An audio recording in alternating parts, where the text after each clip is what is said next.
Hello friends, welcome to மக்கள் சேவை channel. இன்றைக்கி நம்ம ஒரு சூப்பரான இன்ஃபர்மேஷன் பற்றி தான் பார்க்க போகிறோம். அதாவது சற்றுமுன் டிஎன்பிஎஸ்சி குரூப் 1 எக்ஸாமுக்கான நோட்டிஃபிகேஷன் வந்து ரிலீஸ் பண்ணியிருக்காங்க. இப்போ அந்த வேலைக்கு யார் யாரெல்லாம் அப்ளை பண்ணலாம், இதுக்கு தேவையான எலிஜிபிலிட்டி என்ன, இதை பற்றின மொத்த இன்ஃபர்மேஷன் தான் இந்த வீடியோ வந்து பார்க்க போகிறோம். இந்த வீடியோ ஸ்கிப் பண்ணாமல் ஃபுல்லாக பாருங்கள். அது மட்டும் அல்ல, இந்த வீடியோ நிறைய பேருக்கு ஷேர் பண்ணுங்கள். ஃபஸ்ட்டு இந்த நோட்டிஃபிகேஷன் பண்ணிக்கோங்க.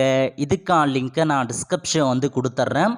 டிஎன்பிஎஸ்சி குரூப் 1 எக்ஸாமுக்கான நோட்டிஃபிகேஷனை 28/3/2024 அன்னைக்கு வந்து பார்த்தா ரிலீஸ் பண்ணியிருக்காங்க. ஸோ கண்டிப்பாக டிஎன்பிஎஸ்சிலே குரூப் 1 எக்ஸாமினேஷன் ஒரு மிகப்பெரிய ஜாப்னே வந்து சொல்லலாம்.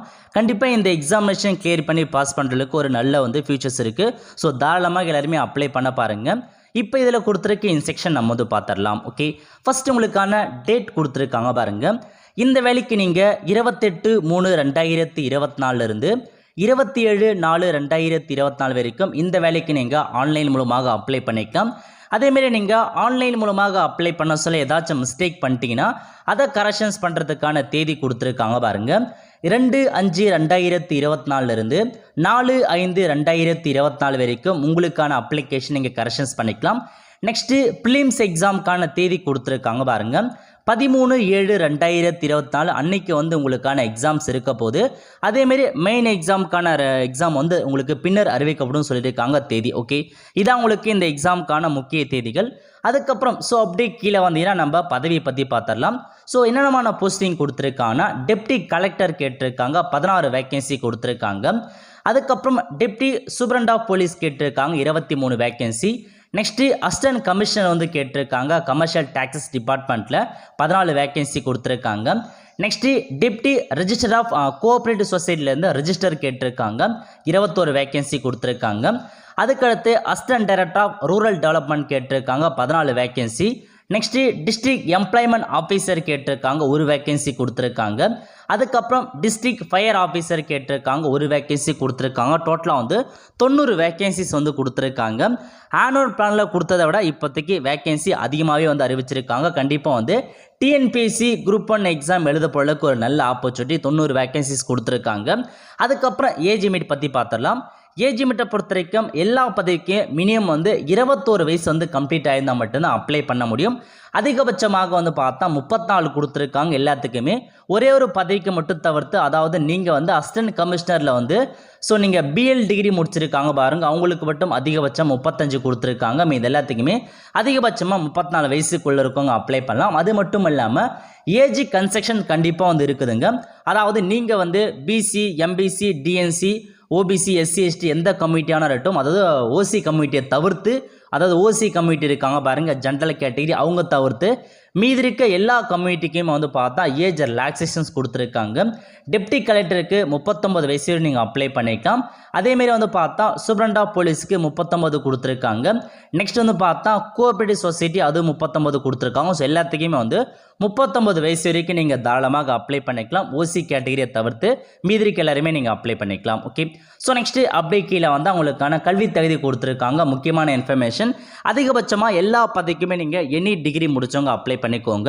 ஃபஸ்ட்டு வந்து டெப்டி கலெக்டர் கேட்டிருக்காங்க. டெப்டி கலெக்டரை பொறுத்த வரைக்கும் எனி டிகிரி முடித்தவங்க நீங்கள் அப்ளை பண்ணிக்கலாம். அதுக்கப்புறம் டெப்டி சூப்பரண்ட் ஆஃப் போலீஸ்க்கான கல்வி தகுதியை பொறுத்த வரைக்கும் எனி டிகிரி முடித்தவங்க அப்ளை பண்ணிக்கோங்க. பட் யாருக்கு வந்து ப்ரிஃபரன்ஸ் வந்து முன்னுரிமை யாருக்கு வந்து வழங்குறாங்கன்னா candidate who possess national award, அதாவது நீங்கள் ஃபிசிக்கல் எஃபிஷியன்சியில் நேஷனல் அவார்டு வாங்கியிருக்கீங்கன்னா உங்களுக்கு முன்னுரிமை வழங்குறாங்க. பட் எனி டிகிரி முடித்தவங்க நீங்கள் அப்ளை பண்ணிக்கலாம். நெக்ஸ்ட்டு அசிஸ்டன்ட் கமிஷனர் கேட்டிருக்காங்க பாருங்கள், இதுக்கும் நீங்கள் எனி டிகிரி முடித்தவங்க அப்ளை பண்ணலாம். பட் முன்னுரிமை யாருக்கு வந்து வழங்குறாங்கன்னா, ஸோ ஃபஸ்ட்டு நீங்கள் பிகாம் டிகிரி படிச்சுட்டு அதுக்கப்புறம் மற்றும் பிஎல் டிகிரி முடிச்சிருக்காங்க பாருங்கள், அவங்களுக்கு முன்னுரிமை வந்து வழங்குறாங்க. வித்து வந்து டிப்ளமோ இன் டாக்ஸேஷன்லாம் முடிச்சிருக்காங்க பாருங்கள், அவங்களுக்கு தான் வந்து ஃபஸ்ட் ப்ரிஃபரன்ஸ் கொடுக்குறாங்க. செகண்ட் ப்ரிஃபரன்ஸ் யாருக்கு வந்து கொடுக்குறாங்கன்னா பிகாம் மற்றும் பிஎல் டிகிரி முடிச்சிருக்காங்க பாருங்கள், அவங்களுக்கு வந்து செகண்ட் ப்ரிஃபரன்ஸ் ப்ரொவைட் பண்ணுறாங்க. மூணாவது முன்னுரிமை யாருக்கு வழங்குறாங்கன்னா பிகாம் டிகிரி முடித்தவங்க அல்லது பிஎல் டிகிரி முடித்தவங்க வித்து டிப்ளமோ இன் டாக்ஸேஷன்லாம் முடிச்சிருக்காங்க பாருங்கள், அவங்களுக்கு தேர்ட் ப்ரிஃபரன்ஸ் கொடுக்குறாங்க. ஃபோர்த்து யாருக்குன்னா candidate who hold BCom degree அல்லது பிஎல் டிகிரி முடித்தவங்களுக்கு முன்னுரிமை வழங்குறாங்க. இது வந்து முன்னுரிமை மட்டும்தான். பட் எனி டிகிரி முடித்தவங்க இந்த வேலைக்கு நீங்கள் அப்ளை பண்ணிக்கலாம். ஓகே, அதுக்கப்புறம் ரெஜிஸ்டர் கோஆப்ரேட் ரெஜிஸ்டருக்கு வந்து பார்த்தா நீங்கள் எனி டிகிரி முடிச்சவங்க அப்ளை பண்ணிக்கோங்க. அதுக்கப்புறம் அசிஸ்டன்ட் டைரக்டர் ஆஃப் ரூரல் டெவலப்மெண்ட்டில் எனி டிகிரி முடிச்சவங்க அப்ளை பண்ணிக்கோங்க. பட் முன்னுரிமை யாருக்கு வழங்குறாங்கன்னா நீங்கள் வந்து போஸ்ட் கிராஜுவேட் டிகிரியில் ரூரல் சர்வீசஸ் முடிச்சிருக்காங்க பாருங்கள், காந்திகிராம் இன்ஸ்டியூட்டில் அவங்க அப்ளை பண்ணிக்கலாம். அல்லது போஸ்ட் கிராஜுவேட் டிகிரி அல்லது டிப்ளமோவில் எக்ஸ்டென்ஷன் முடிச்சிருக்காங்க பாருங்கள், அவங்களுக்கு முன்னுரிமை வழங்குறாங்க. அல்லது போஸ்ட் கிராஜுவேட் டிகிரி அல்லது டிப்ளமோ இன் சோஷியாலஜி முடிச்சிருக்காங்க பாருங்கள், அவங்களுக்கு முன்னுரிமை வழங்குறாங்க. இது வந்து பார்த்தா முன்னுரிமை மட்டும்தான், பட் எனி டிகிரி முடித்தவங்க நீங்கள் அப்ளை பண்ணிக்கலாம். ஓகே, அதுக்கடுத்து டிஸ்ட்ரிக்ட் எம்ப்ளாய்மெண்ட் ஆஃபீஸருக்கு எனி டிகிரி முடித்தவங்க அப்ளை பண்ணிக்கோங்க. அது மட்டும் இல்லாமல் ப்ரிஃபரன்ஸ் யாருக்கு வந்து ப்ரொவைட் பண்ணுறாங்க அப்படின்றத தெளிவாக கொடுத்துருக்காங்க பாருங்கள். ஸோ ப்ரிஃபரன்ஸை பொறுத்திருக்க நீங்கள் வந்து கிராஜுவேட்டில் எக்கனாமிக்ஸ் முடித்தவங்க, எஜுகேஷன்ஸ் முடித்தவங்க, சோஷியாலஜி முடித்தவங்க, ஸ்டாட்டிஸ்டிக்ஸ் முடித்தவங்க, சைக்காலஜி முடிச்சிருக்காங்க பாருங்கள், அவங்களுக்கு முன்னுரிமை வழங்குறாங்க. அண்டு அது மட்டும் இல்லாமல் போஸ்ட் கிராஜுவேட் டிப்ளமோ முடிச்சிருக்காங்க பாருங்கள் சோஷியல் சயின்ஸில், அவங்களுக்கு முன்னுரிமை கொடுக்குறாங்க. அதுக்கப்புறம் டிஸ்ட்ரிக்ட் ஆஃபீஸர் ஃபயர் மற்றும் ரெஸ்கியூவில் இருக்காங்க பாருங்கள், அவங்களுக்கும் நீங்கள் எனி டிகிரி முடிச்சவங்க அப்ளை பண்ணலாம். ஓகே, ஸோ சிம்பிளாக இந்த குரூப் ஒன் நோட்டிஃபிகேஷனுக்கான எல்லா பதவிக்குமே எனி டிகிரி முடிச்சிருந்தாவே போதுமானது. இருந்தாலும் ஒரு சில பதவிக்கு மட்டும் ப்ரிஃபரன்ஸ் முன்னுரிமை வந்து கொடுக்குறாங்க. அந்த முன்னுரிமைகளுக்கு கண்டிப்பாக ஒரு நல்ல ஆப்பர்ச்சுனிட்டி சொல்லலாம். ஓகே, ஸோ இதான் உங்களுக்கான கல்வி தேதி. ஸோ செக் பண்ணி பார்த்துக்கோங்க. நெக்ஸ்ட்டு அப்படியே கீழே வந்தால் உங்களுக்கு அதாவது ஒரு சில பதவி இருக்குது பாருங்கள். இந்த டெப்டி சூப்பரண்ட் ஆஃப் போலீஸ் மற்றும் டிஸ்ட்ரிக்ட் ஆஃபீஸருக்கான பதவிக்கு மட்டும் உங்களுக்கு வந்து பார்த்தா ஃபிசிக்கல் வந்து கேட்டிருக்காங்க.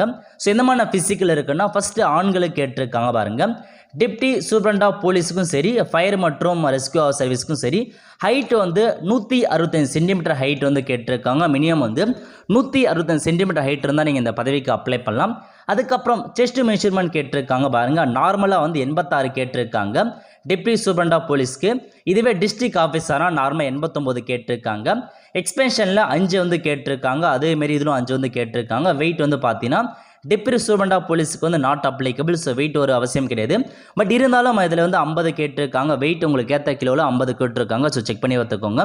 அதுக்கப்புறம் உமனுக்கான ஹைட்டை பொறுத்த வரைக்கும் நீங்கள் 155 சென்டிமீட்டர் ஹைட் இருந்தால் இந்த போலீஸ்க்கு மட்டும் தாராளமாக அப்ளை பண்ணிக்கலாம். ஸோ இந்த 2 பதவிக்கு மட்டும் உங்களுக்கு வந்து ஃபிசிக்கல் கேட்டிருக்காங்க. மற்ற பதவிக்கு ஃபிசிக்கல் ரெக்யர்மெண்ட்ஸ் வந்து தேவையில்லை. முக்கியமான இன்ஃபர்மேஷன். ஸோ கண்டிப்பாக நீங்கள் இந்த ஃபார்மேட்டில் வந்து பார்த்தா டாக்டர்கிட்ட போயிட்டு உங்களுக்கான ஹைட் என்ன, வெயிட் என்ன எல்லாமே எழுதி வாங்கிட்டு வந்துருங்க. ஏன்னா நீங்கள் ஆன்லைனில் அப்ளை பண்ண சொல்ல கண்டிப்பாக உங்களுக்கான அந்த மெஷர்மெண்ட்ஸ் எல்லாமே ஃபில் பண்ண சொல்லுவாங்க. அதுக்கு உங்களுக்கு யூஸ்ஃபுல்லாக இருக்கும். ஸோ வாங்கி வச்சுக்கோங்க. ஓகே, அதுக்கடுத்து அப்படியே கீழே வந்தால் எக்ஸாமுக்கான பேட்டர்ன் கொடுத்துருக்காங்க, அதை பற்றி பார்க்கலாம். ஸோ இந்த வேலைக்கான செலெக்ஷன் ப்ராசஸை பொறுத்த வரைக்கும் உங்களுக்கு 2 எக்ஸாம் இருக்க போது, ப்ரிலிம்ஸ் எக்ஸாம், மெயின் எக்ஸாம், அப்புறம் இன்டர்வியூ வைக்கிறாங்க. ஸோ 3 செலெக்ஷன் ப்ராசஸ் இருக்க போது அதை பேஸ் பண்ணி தான் உங்களுக்கான போஸ்டிங் அமைய போகுது. ஓகே, இப்போ நம்ம எக்ஸாம் பேட்டர்ன் பற்றி பார்த்தலாம். ப்ரிலிம் எக்ஸாமினேஷனை பொறுத்த வரைக்கும் சிங்கிள் பேப்பரை வைக்கிறாங்க. இதில் டிகிரி ஸ்டாண்டர்ட் படி உங்களுக்கு 175 கொஷின்ஸ் கேட்குறாங்க ஜென்ரல் ஸ்டடீஸ். அதுக்கப்புறம் ஆப்டிடியூட் மற்றும் மென்டல் ஏபிள் டெஸ்ட் வந்து பார்த்தா 10th ஸ்டாண்டர்ட் பேஸ் பண்ணி 25 கொஷின்ஸ் கேட்குறாங்க. ஸோ டோட்டலாக வந்து 300 மதிப்பெண்களுக்கு உங்களுக்கான எக்ஸாம் வந்து இருக்க போகுது. ஸோ அதை இதில் அதாவது இந்த ப்ரிலிம் எக்ஸாமினேஷனில் யாரெல்லாம் ஷார்ட் லிஸ்ட் ஆகணும் அடுத்த கட்டமாக மெயின் எக்ஸாமுக்கு வந்து போவாங்க. ஸோ மெயின் எக்ஸாம் கொடுத்துருக்காங்க பாருங்கள். மெயின் எக்ஸாமினேஷனில் பேப்பர் 1 இருக்க போது பேப்பர் 1 பொறுத்த வரைக்கும் கட்டாய தமிழ் மொழி தகுதி தேர்வு வைக்கிறாங்க. பேப்பர் 2 பொறுத்த வரைக்கும் ஜென்ரல் ஸ்டடீஸ் கேட்குறாங்க டிகிரி ஸ்டாண்டர்டில். பேப்பர் 3 பொறுத்த வரைக்கும் அதே தான். பேப்பர் 4 பொறுத்த வரைக்கும் அதே தான். இப்போ ரீசனாக வந்து பார்த்தா மெயின் எக்ஸாமினேஷன் இருக்குது பாருங்கள். இந்த பேப்பர் 1க்கான சிலபஸை மட்டும் மாற்றி அமைச்சிருக்காங்க. அது குறித்து நம்ம சேனல் வீடியோ போட்டிருக்கோம். அதுக்கான லிங்க்கை நான் டிஸ்கிரிப்ஷன் வந்து கொடுத்துரு. அந்த சிலபஸ் என்னென்னு நீங்கள் வந்து செக் பண்ணி பார்த்துக்கோங்க. இதில் மொத்தமாக வந்து பார்த்தா உங்களுக்கு இன்டர்வியூ அதுக்கப்புறம் 100 மதிப்பெண் வந்து கேட்குறாங்க. டோட்டலாக வந்து பார்க்கும்போது 850 மதிப்பெண்களுக்கு உங்களுக்கான தேர்வு வந்து இருக்க போகுது. இதில் முக்கியமான இன்ஃபர்மேஷன் பேப்பர் 1 இருக்குது பாருங்கள். இதுக்கான மதிப்பெண்ணை வந்து பார்த்தா எடுத்துக்க மாட்டாங்க. இது வந்து பார்த்தா ஒரு வந்து எவல்யூஷன்ஸ் பேப்பராக தான் வைக்கிறாங்க. நீங்கள் கட்டாயமாக தமிழ் மொழி தகுதியில் பாஸ் பண்ணால் மட்டும்தான் மீதி இருக்கு பாருங்கள். பார்ட் 2, பார்ட் 3, பார்ட் 4க்கான மதிப்பெண் எவல்யூஷன்ஸ் பண்ணுவாங்க. கண்டிப்பாக நீங்கள் பேப்பர் 1ல் வந்து பாஸ் பண்ணுறது அவசியமானது. ஓகே, ஸோ இதான் உங்களுக்கான இன்ஸ்ட்ரக்ஷன்ஸ். ஸோ செக் பண்ணி பார்த்துட்டு அப்ளை பண்ணுறவங்க தாராளமாக அப்ளை பண்ண பாருங்கள். ஒரு நல்ல ஆப்பர்ச்சுனிட்டினே சொல்லலாம். ஓகே, இதான் உங்களுக்கான மொத்த இன்ஃபர்மேஷன். ஸோ அதுக்கப்புறம் அப்படியே கீழே வந்து எக்ஸாம் சென்டர் கொடுத்துருப்பாங்க. எக்ஸாம் சென்டரை பொறுத்த வரைக்கும் மேக்ஸில் மொத்தம் 38 டிஸ்ட்ரிக்டில் உங்களுக்கான எக்ஸாம் சென்டர் இருக்க போது மெயின் எக்ஸாமினேஷன் வந்து மட்டும் சென்னையில் நடக்கின்றது சொல்லியிருக்காங்க. கொடுத்துருக்காங்க. சிங்கிள் பேப்பர் எக்ஸாம் வந்து எல்லா டிஸ்ட்ரிக்ட்லையும் நடக்க போகுது. ஓகே, ஸோ இதான் உங்களுக்கான இன்ஸ்ட்ரக்ஷன். ஸோ அப்படியே கீழே வந்து உங்களுக்கான டீட்டெயில் சிலபஸ் கொடுத்துருப்பாங்க. அதுலேயுமே நீங்கள் செக் பண்ணி பார்த்துட்டு எப்படி அப்ளை பண்ணலையுமே கொடுத்துருக்காங்க. கண்டிப்பாக எப்படி ஆன்லைனில் அப்ளை பண்ணு அப்படின்றக்கான நம்ம சேனல் இன்றைக்கி நான் வந்து போஸ்ட் பண்ணிடுறேன். நம்ம சேனல் நீங்கள் சப்ஸ்கிரைப் பண்ணி வச்சுக்கோங்க. அப்போ தான் நம்ம போடக்கூடிய எல்லா அப்டேட்டுமே உங்களுக்கு வந்து சேரும். அவ்வளோதான் ஃப்ரெண்ட்ஸ், கண்டிப்பாக இந்த பிடிச்ச லைக் பண்ணுங்கள். அது மட்டும் அல்ல, இந்த வீடியோ நிறைய பேருக்கு ஷேர் பண்ணுங்கள். அடுத்து ஒரு நல்ல சந்திப்போம். நன்றி, வணக்கம்.